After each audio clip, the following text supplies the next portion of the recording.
Значи всичко давам да видя как съм подскачала около господин Овчаров, защото те ми казаха в слушалката, не да говори за политика, веднага говори за нещо друго, той е ловец и аз викам, малко сработно, супер, нека да направим възстановка, толкова готино, няма да говорим за политика, нека да поговорим за вашето друго хоби. Вие сте ловец, аз съм вегетарианка в този момент. Още по-лоша комбинация, ужас. Да. И аз, понеже съм ядосана, че то ловец, аз не харесвам хората, като ловуват животните. И сега пък какво да кажа пред всички? Как може такова нещо? Казвам не. Викам, я да видим, да направим една възстановка. Викам, какво ловувате? Вие какво отстрелвате? Той казва, каквото е разрешено. А той вече е отчаян, че там. Каквото е разрешено, нали, по закони там, по не знам си какво.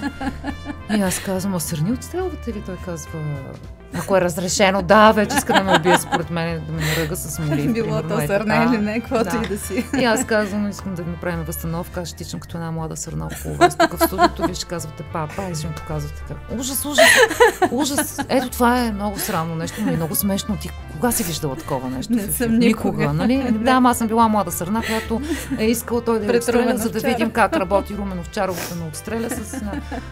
Аз съм много визуален тип и си не представих. Да. А това още ли си в пионерската униформа? Аз съм с нея през цялото време. С нея, с една връзка така и съм сърна. Аз съм сърна пионер.